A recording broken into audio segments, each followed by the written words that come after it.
Hey you guys, so today I wanted to show you a quick tour of our vegetable garden. And there's nothing like mind-blowing going on in this garden, but I just wanted to show you how much it changed ever since the tree came down.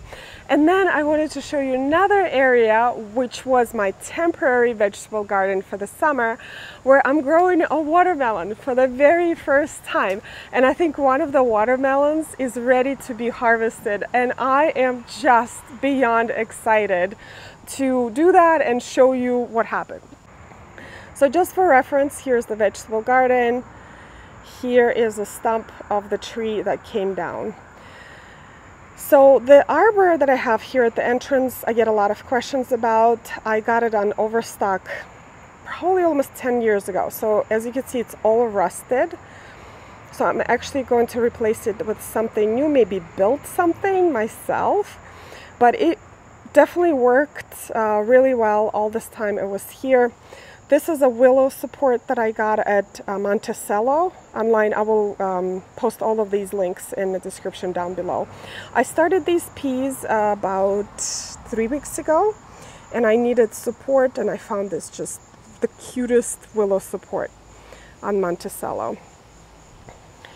And I have 6 raised beds here. These are Vita raised beds, and I got them from Costco probably about 5 years ago. On the left, there's a bed with some alpine strawberries. This is my collection of tomatoes that I did not get to plant in the spring, so I just left them in pots, and of course they haven't done that great, and the peppers are just starting to bloom. Some of the tomatoes are just starting to turn color. And before the tree came down, this area was receiving maybe 5 hours of sun, direct sunlight, and now it's receiving more, close to like 8, which is the proper amount of sunlight you need for a vegetable garden. Another thing that happened is that the root competition is gone from the tree, so it's not sucking moisture out of the raised beds and nutrients. And I can see how much better the plants are doing. So these cucumbers here, they were struggling just so bad the entire summer. They've been here from the beginning of summer, little tiny things, and ever since the tree came down, it's huge. It's like all over. It's got a lot of little baby cucumbers. That one is like ready to be harvested. This is Chicago pickling.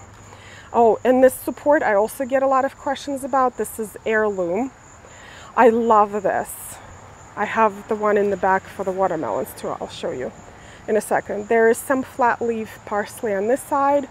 On this side I have some Italian curly parsley. I love it. It is so decorative, and it's just great for dishes.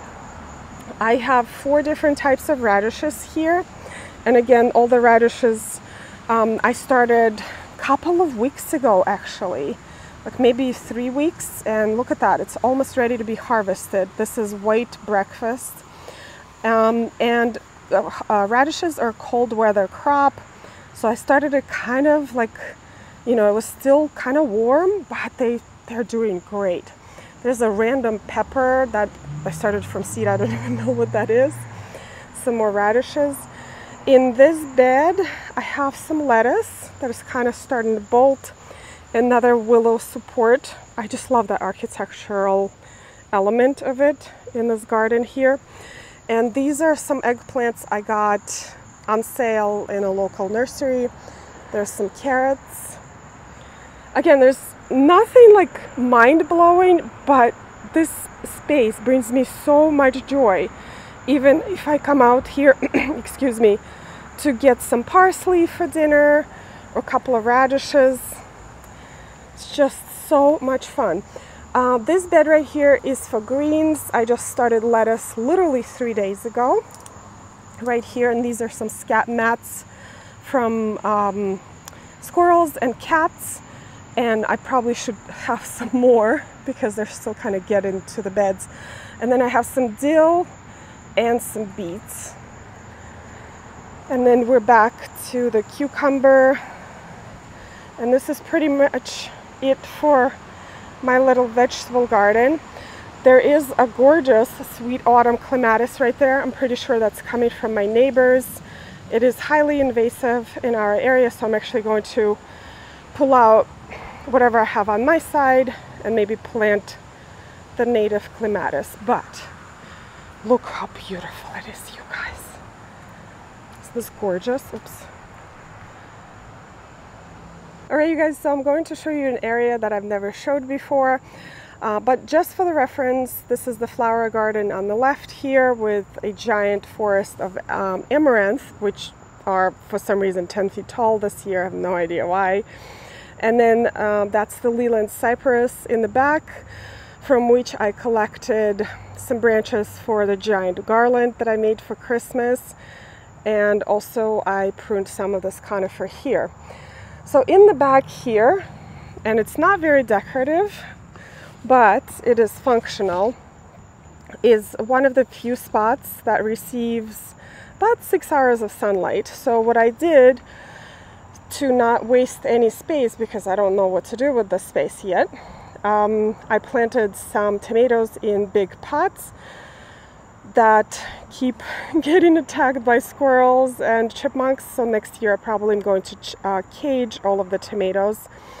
So I would say for every 5 tomatoes, I get 1, and then the others critters get. Repel all does not work on squirrels and chipmunks. It does work for deer in my area, but for squirrels and chipmunks, I just have to cage stuff here. Actually, let me show you the damage. So you see lovely tomatoes here. There you go. Eaten. But my pride and joy is the watermelon. So this is another support, the heirloom support here. And the way I planted the watermelon here is I had a compost pile from last year where I was just throwing all the weeds and mulch and junk from the garden. I covered it with landscape fabric, and it's one of the few times where I use landscape fabric. I cut 2 holes and I planted the watermelons, there's 2 in here, in this compost pile. Watermelons really like to grow on heaps of decaying matter. That's what my dad told me, and that's what I did.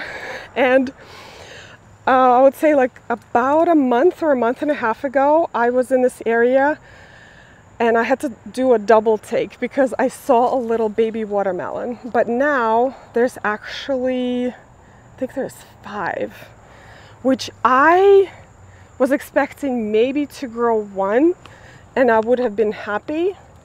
I'm just hoping not to fall down here. It's kind of difficult to move around here, but this one I think is ready, you guys. So I asked a number of people on Instagram who are vegetable gardeners, what are the signs of ready watermelon? They were telling me to look for some sort of spot, hollow sound, the little growth right here being dry. So it has all the signs of being ready. So we're going to harvest this one today, but let me show you a couple of more here. And what I actually did, which was kind of unusual and smart on my part, I'm patting myself in the back right now, I grew this vine up the forsythia hedge instead of having all these watermelons on the ground, because they would have been gone because we have so many critters, raccoons, groundhogs, squirrels, chipmunks. These are not touched, you guys. They are just perfect. So I think I'm going to continue doing that next year as well. But for now, let me just grab pruners so we can cut this guy down. All right, you guys, this is the big moment, and Mike is behind the camera watching because he's been waiting for this moment too.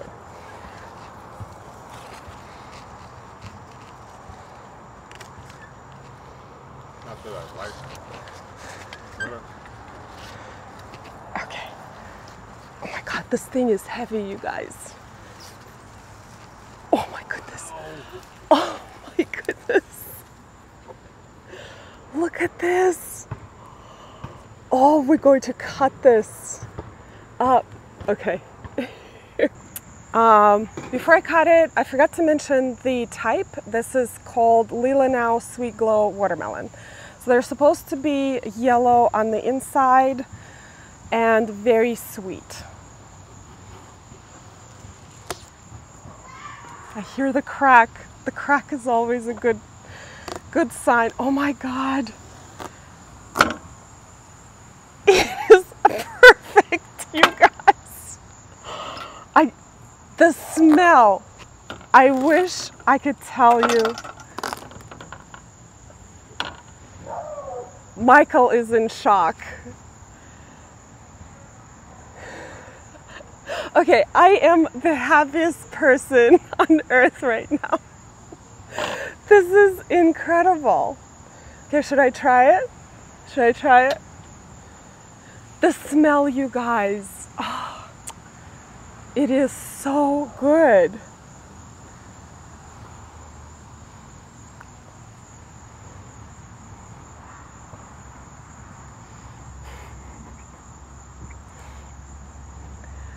I have to tell you, growing your own things is just incredible. It's amazing. Really watery. Sugar content is good. It's not too sweet. I actually don't like things being too sweet. It is juicy, which I actually was nervous about because we are in the period of drought. I have been watering this watermelon at least every other day. There is no irrigation there. So I was making sure to water it because they are watermelons. They are water hungry plants. Oh my goodness, you guys. This is so exciting. I had to give a little piece to Michael and he really enjoyed it. I'm so glad because he does not eat a lot of fruit, but he will eat fruit and vegetables that are grown in our own garden. I forgot to mention the seeds for this watermelon I got from Baker Creek, and Baker Creek has like the best unusual selection of vegetables and flowers. And I was looking for a watermelon of a shorter growing season because I wasn't sure what to do. This is my first time growing watermelon, so I thought shorter season will be better. And this is worked out just great. It has this beautiful yellow-orange flesh. I'm not sure if it translates in the camera. Really juicy, very sweet.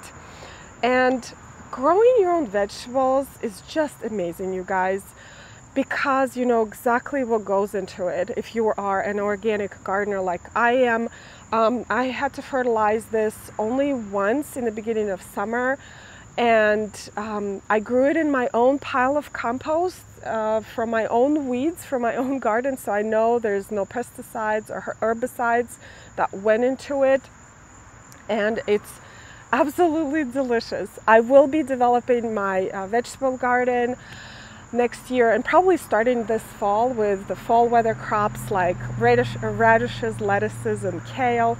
And I'm going to try another watermelon in that spot next year, maybe of a different variety, which is you know, always exciting to like change things up. Anyway, thank you so much, you guys, for watching this video. I hope you enjoyed it. I hope you learned something new, and I will see you in the next one.